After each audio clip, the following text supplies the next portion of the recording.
بسم اللہ الرحمن الرحیم۔ السلام علیکم۔ آج 18 مئی بروز منگل ہم بات کریں گے نواز شریف نے راتوں رات جو بڑی واردات کی ہے اور اس کو بچانے کے لیے اب اسلام آباد ہائی کورٹ پہنچے ہیں۔ بڑی اہم ڈیٹیلز ہیں کہ کیسے وہ زمین جو نیلامی کے آرڈر ہو چکے ہیں، یہ راتوں رات کیسے اس کو انہوں نے بیچی ہے، اور بیچنے کے بعد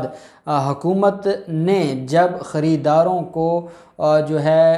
ٹف ٹائم دیا ہے اور خریداروں کے لیے جگہ ان کو نہیں دی، اور پوری جو جائیداد ہے اس پر کیونکہ قبضہ حکومت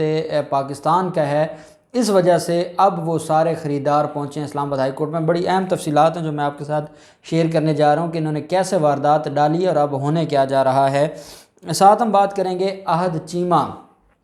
کے خلاف آج آمدن سے زیادہ اثاثہ جات کیس کی سماعت ہوئی ہے۔ آپ جانتے ہیں کہ عہد چیمہ کے خلاف ایک آشیانہ ہاؤسنگ ریفرنس ہے اور ایک آمدن سے زیادہ اثاثہ جات کیس ہے، اور تقریباً 3 سال عہد چیمہ جو کہ سابق D G L D A ہیں وہ جیل میں گزار آئے ہیں، اور وہ شہباز شریف کے رائٹ ہینڈ بھی تھے۔ شہباز شریف کی ایما پر وہ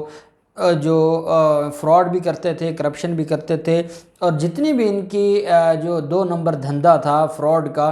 وہ سارے کا سارا لاہور میں جائیدادیں، پھر جو جاتی امراء کی پراپرٹی ہے اس کا جو سٹیٹس چینج کرنا، یہ سارے کام عہد چیمہ کیا کرتے تھے۔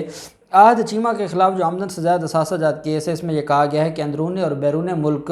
عہد چیمہ کے نام پر اربوں روپے کی پراپرٹیز ہیں۔ 600 ملین روپے کا اس کے خلاف یہ آمدن سے زیادہ اثاثہ جات کا کیس ہے، اور اس میں جو فیملی ممبران ہیں ان کے نام پر جائیدادیں بنائی گئی ہیں۔ عہد چیمہ نے اپنی اہلیہ سائمہ عہد، والدہ نصرت افزا، بھائی احمد مسعود اور بہن سعدیہ منصور،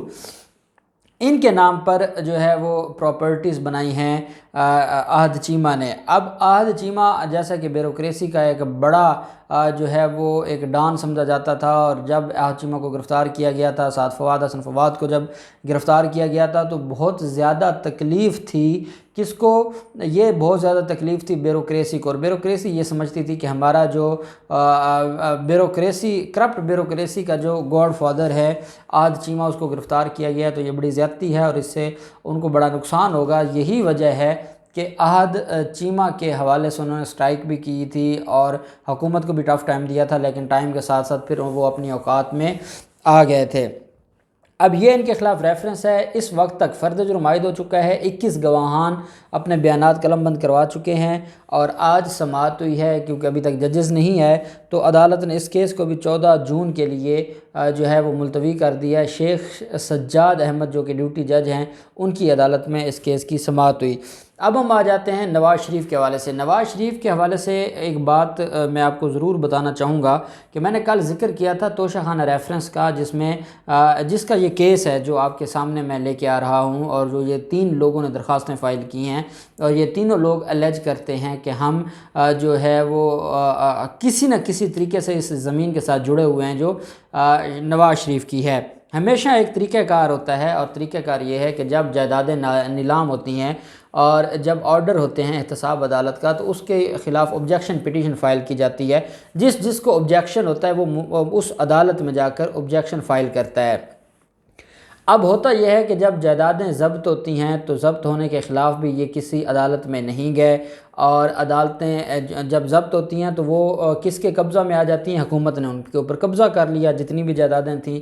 پھر اس کے بعد نیلامی کا آرڈر ہوتا ہے۔ نیلامی کے آرڈر کے بعد 2 جائیدادیں، ایک محل ہے جو مری کا، اور ایک ایبٹ آباد کا محل ہے جو مریم نواز نے چیلنج کیا، جس کے اوپر ابھی 2 جون کو بحث ہونی ہے۔ ایک بات میں آپ کو اور بتاتا چلوں کہ یہ جو مری کا محل ہے، میں محل اس لیے کہتا ہوں کہ اس کو پرائم منسٹر، وزیر اعظم کا سب آفس ڈکلیئر کیا ہوا تھا نواز شریف نے۔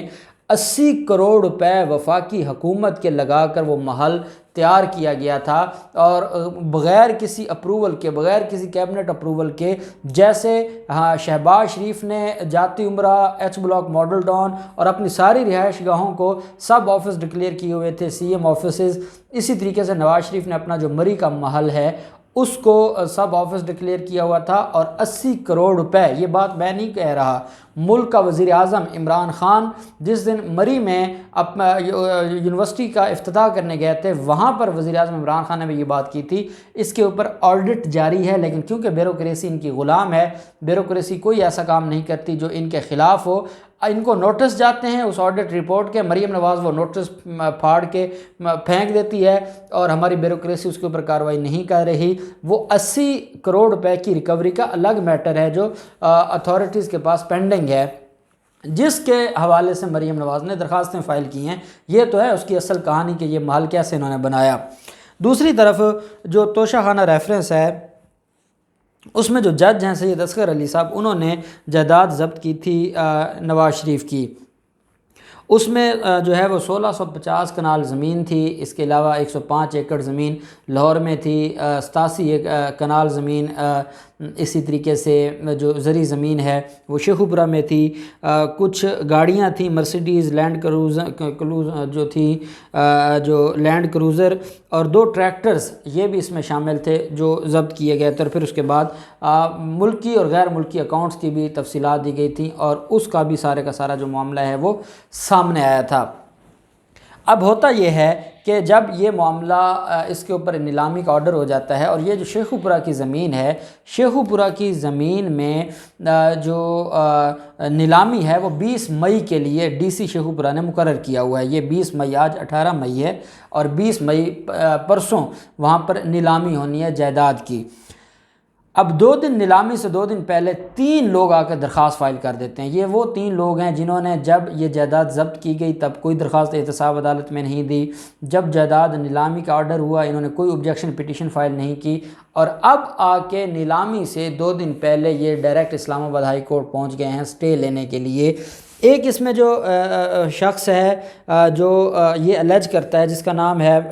اشرف ملک یہ کہتا ہے کہ 88 کنال اراضی شیخوپورہ میں وہ نواز شریف سے پہلے ہی خرید چکا ہے، سیل ڈیڈ اس کے نام پر بن چکی ہے۔ نواز شریف کو 75 ملین روپے، 88 کنال کا 75 ملین روپے نواز شریف کو وہ کہتا ہے کہ میں ادا کر چکا ہوں۔ نواز شریف گرفتاری کے باعث سیل ڈیڈ پر عمل درآمد نہ ہو سکا، سیل ڈیڈ پر عمل درآمد کے لیے سول کورٹ سے میں نے رجوع کر رکھا ہے، یہ کہنا ہے اشرف ملک کا۔ اور وہ کہتے ہیں کہ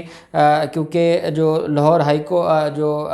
ڈی سی شیخوپورہ ہے وہ 20 مئی کو نیلام کر رہا ہے، تو اس نیلامی کو روکا جائے، یہ درخواست ملک اشرف نے فائل کی ہے۔ اس کے ساتھ ہی دوسری درخواست جو فائل کی گئی ہے اس میں یہ کہا گیا ہے کہ جو 150 ایکڑ اراضی ہے جس کو نیلام کرنے کا اور جو قبضہ ہے حکومت پاکستان کا،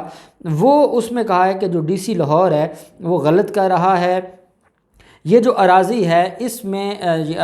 یہ پھلوں کا باغ ہے، اور ٹھیکے پر میں نے زمین لی تھی، ٹھیکے پر زمین لے کے میں نے وہاں پر پھلوں کا باغ بنایا، اور جو سرمایہ ہے وہ میں نے بہت زیادہ لگایا، لیکن مجھے ابھی تک وہ ریکوری نہیں ہوئی، مجھے سرمایہ واپس نہیں ملا، میرا سرمایہ ضائع ہونے کا خدشہ ہے، اس لیے یہ جو 105 ایکڑ زمین ہے یہ اس لیے نیلام نہ کی جائے کہ ایک شخص وہاں پر ٹھیکیدار ہے، اور ٹھیکیدار ہونے کی وجہ سے اس نے پھلوں کا باغ لگایا ہے، اور پھلوں کا باغ لگا کر اس نے وہاں پر جو انویسٹمنٹ کی ہے اس کو انویسٹمنٹ واپس نہیں ملی۔ اب اندازہ لگائیں، یہ درخواست اسلام آباد ہائی کورٹ میں فائل کی گئی ہے۔ یہ اب ہمارے ہاں ایک لا ہے اور ایک میگزم ہے، ایک ڈاکٹرائن ہے جس کو اردو میں کہتے ہیں مشتری ہوشیار باش۔ خریدار چاہے وہ رینٹ پہ کیوں نہ لے رہا ہو، اس کی ذمہ داری ہے کہ وہ پہلے چیک کرے کہ یہ کوئی چور اور ڈاکو فراڈی کی زمین تو نہیں ہے۔ جب آپ کسی اتنے بڑے کرپٹ مافیا کی زمین ٹھیکے پر لیں گے تو پھر آپ کو جو رسک ہے وہ بھی پھر آپ کو اٹھانا پڑے گا، اور وہ اب آپ کے کھاتے پڑ گیا ہے۔ اب یہ 105 ایکڑ جو اراضی ہے یہ بچانے گیا ہے جو وہاں پر جو اسلام آباد ہائی کورٹ میں، اور اس کا یہ کہنا ہے کہ جو کچھ ہو رہا ہے اور جس طریقے سے میری اراضی پر قبضہ کیا ہوا ہے پنجاب حکومت نے، اور میرا اتنا پیسہ جو ہے وہ ضائع ہونے کا خطرہ ہے، اس لیے مجھے ریلیف دیا جائے۔ تیسری طرف ایک اور جو لاہور کی زمین ہے جو اپر مال روڈ کی، اس کو چیلنج کیا گیا ہے، اور اس میں یہ کہا گیا ہے کہ یہ مکان اتفاق گروپ کا اثاثہ ہے۔ جو اپر مال لاہور کا مکان ہے اتفاق گروپ کا اثاثہ ہے، میاں شریف، میاں شفیع، میاں معراج الدین اور دیگر فیملیز کی مشترکہ ملکیت ہے۔ اب اس میں درخواست فائل کرنے والا میاں برکت ہے۔ میاں برکت کی درخواست میں یہ کہا گیا ہے کہ نواز شریف کی جو یہ جائیداد ہے اس کو بھی نیلامی سے روکا جائے۔ یہ 3 جائیدادیں ہیں، 105 ایکڑ زمین جہاں پر پھلوں کا باغ ہے لاہور میں، اپر مار لاہور کا جو مکان ہے وہ، اور جو 88 کنال زمین ہے شیخو پورہ میں، یہ ان 3 اراضیوں کے خلاف گئے ہیں اسلام آباد ہائی کورٹ میں۔ آج درخواستیں فائل کی ہیں، کل ان درخواستوں کے اوپر سماعت ہوگی۔ اب یہ اس عدالت میں گئے ہیں جس عدالت سے وہ اشتہاری بھی ہے، مفرور بھی ہے، بھگوڑا بھی ہے، اور جس کے تاحیات ناقابل ضمانت وارنٹ گرفتاری جاری ہو چکے ہیں۔ اگر تو ان کو سٹے مل جاتا ہے تو میں سمجھتا ہوں کہ یہ ایک انصاف کا اتنا بڑا جو ہے وہ ایک آپ کہہ سکتے ہیں کہ انصاف کے ساتھ زیادتی ہوگی کہ جس کا کوئی حساب نہیں ہے، کہ ایک بندہ جو پہلے فراڈ کرتا ہے، جیسے اسحاق ڈار سٹے لے کر بیٹھا ہے، اسحاق ڈار کی وائف نے سٹے لیا ہوا ہے کہ 1988 میں میرے نام پر لگوائی تھی، 1988 سے لے کے 2019 میں آ کر وہ سٹے لیتی ہے، تو 2019 تک اس کے نام پر پراپرٹی ٹرانسفر نہیں ہوتی لیکن وہ سٹے لے کر بیٹھی ہوتی ہے۔ تو یہ ایک بہت بڑا سوال اٹھ جائے گا ہمارے عدلیہ کے نظام پر اگر ان 3 لوگوں کو سٹے مل جاتا ہے اور نیلامی کے آرڈر رک جاتے ہیں۔ یہ بیسیکلی درخواستیں مینٹنیبل ہی نہیں ہیں، کیونکہ ان کو تو پہلے احتساب عدالت میں جانا چاہیے تھا۔ یہ ڈائریکٹ منہ اٹھا کر اسلام آباد ہائی کورٹ کیسے پہنچے ہیں؟ دیکھتے ہیں کل کیا ہوتا ہے۔ جو بھی ڈیٹیلز ہوں گی ہم آپ کے ساتھ شیئر کرتے رہیں گے۔ اللہ پاک پاکستان کا حامی و ناصر ہو۔ بہت شکریہ۔ اللہ حافظ۔ پاکستان زندہ باد۔